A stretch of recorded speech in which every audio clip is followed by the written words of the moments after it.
So we have massive unprecedented problems in terms of our use of natural resources, our relationship to the planet, to each other, and huge challenges that come from that. Education is the primary process that we have to engage with these challenges.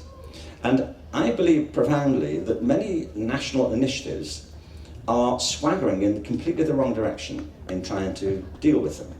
Many of them are, I think, obsessed with a form of education that had its origins in mass education, which still has some very important features, but is no longer sufficient to the challenge that we currently face. And part of that is what I mean when I talk about creativity. Creativity isn't something we can put to one side in education. It has to infuse education and be part of it. So what we have in schools is a culture of conformity. A culture that's based largely, I'm not blaming individual schools, don't get me wrong, I've worked with schools my whole life. I'm talking about the dominant culture into which people often have to live. Conformity to a particular view of intelligence. You know, there are some people who want to argue that academic ability is a synonym for intelligence. They're just flat wrong. It isn't. Academic ability is a particular type of intelligence. It's a particular set of capacities for propositional knowledge. Intelligence is much broader, much richer, much more diverse. So in place of conformity, I think we should be promoting diversity. It's why so many kids, by the way, if you create a culture of conformity, it's why so many kids then feel they're non-conformists and start to pull out. The second principle is compliance. By which I mean, if you have a culture of conformity, you want people to comply it. And that's actually what's happening with this massive culture of testing just now, which is what's been driving the PISA league tables. And the third one is this, that our systems are based on some idea of linearity. I was reading Nick Gibbs' speech the other day about how we had to get back to hard subjects in schools. It's even hard for me to know where to quite begin with this idea.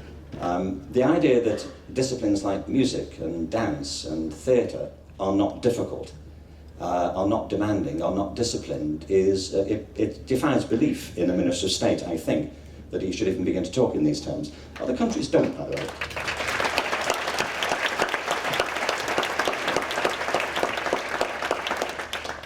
Now, and it's not enough, you know, for government ministers or secretaries of state to say, well, you can do music if you want. I mean, I think you have the gall, I think, in making this announcement to say that, well, all kinds of things that, you know, people want to put in the curriculum, like how to make dens and Esperanto.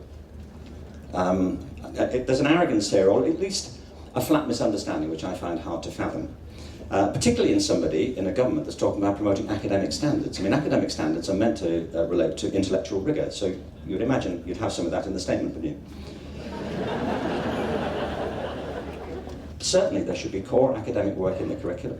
Absolutely there should be. But it should include the arts, it should include physical education. These aren't peripheral disciplines to students' interest, they're fundamental to the different talents that people have. It has implications for pedagogy. Teaching is more than direct instruction. It can include it, but it's much more than that. Great creative teachers always need that. And we need different approaches to assessment to make it work. Have you been invited in, Ken, to Nicky Morgan, who's our new Secretary of State for Education, for advice? Has she invited you in? Ken? No.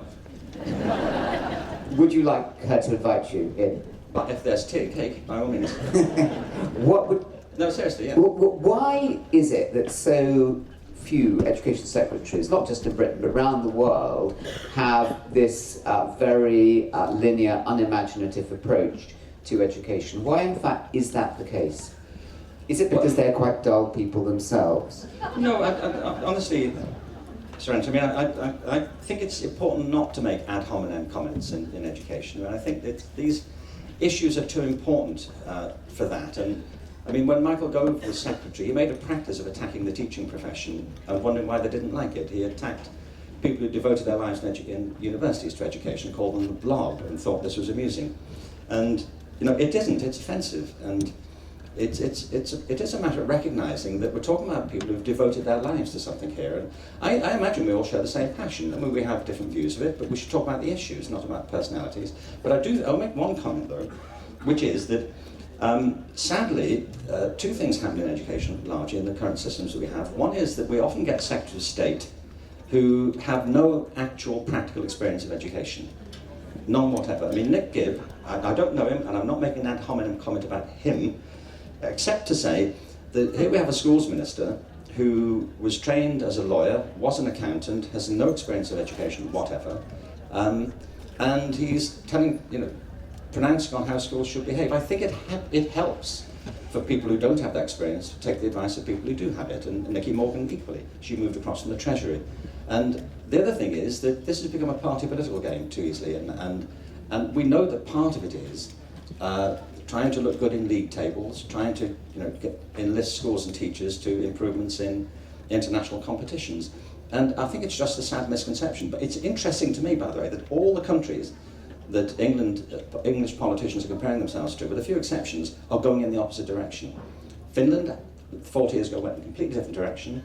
China, that people keep comparing us to, is actually trying to, they've developed policies to promote creativity in their kids now because they realise this testing system is undermining what they're trying to achieve nationally. South Korea has just developed, 2 years ago, a national policy to promote innovation, creativity, and the pursuit of individual talents in schools. All the things we're talking about, these are the countries that England's trying to catch up with, and they're running in the opposite direction. Nick Corston over here, Sir Ken. I'd just like to thank you for that. I'm a bit of an imposter. I'm a dad who was inspired by your work to co-found STEAM Co, to power communities to inspire children with creativity. And my question is, what's your view on the debate of STEM versus STEAM? And Ken, can you just explain that for those who haven't come across STEAM? No. So, yes. So STEM. One of the things that drives education debate at the moment is this sense of linearity and of utility. And so if you ask why politicians start to say we're going to have these disciplines, not those disciplines, there's normally one of two reasons, usually both. One is that they're operating on a particular view of knowledge, an epistemology, in which when it comes to academic work, they see academic work as synonymous, or academic ability as synonymous with intelligence. The truth is, I think, in my experience of working with people and just being alive and on the planet for a while, is that there are many brilliant kids in schools who think they're not because they don't happen to be particularly interested in or good at academic work. And actually, if you left the world to academics, we'd be going off a cliff really quickly. The world needs people who can do practical, vocational things and who love doing that. I published a book a few years ago called The Element, and finding your passion changes everything. And we interviewed people in every type of occupation. You can think of any job at all, and somebody will love it and somebody will hate it. It's finding that point where your talent intersects with your passion. So education has things, it's personal, it's economic, it's social, it's cultural. STEM is being promoted just now for the second reason, which is economic utility. One of the reasons that education has become such a strategic issue is this view that somehow if we don't get the education system right, we are economically doomed. And so politicians tend to focus on the things that they think are going to be of most use economically: science, technology, engineering, and math. And they are important. It's what I keep trying to say. These are a necessary but not a sufficient condition for an education system. I think we all want kids to learn maths properly and to be able to do science, and yes, to engage with technology. And engineering has come in there for some other reason. But it's also important we should involve them in the arts. I mean, if you want to understand yourself and the cultures around you, you have to engage with music and art and poetry and dance. And by the way, for some people, this is their love. This is what they're good at. This is where they come alive. This is what motivates them to do anything with their lives. And so what people are arguing, that's behind your work, Nick, which I admire greatly and I'm very grateful for, is to put A into STEM so it becomes STEAM. But it's really just another way of saying, can we please have a balanced curriculum and not a narrow, obsessively linear curriculum? Thank you. Civilization is a race between education and catastrophe. And when you look at the economic, cultural and social challenges that we are charged with in education to try and deal with, he's not exaggerating. But to make it work, we have to put learning and teaching back at the heart of the curriculum, empower teachers and empower schools to fathom the depth of their own creative capacities and those of their students. Thank you.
Bye.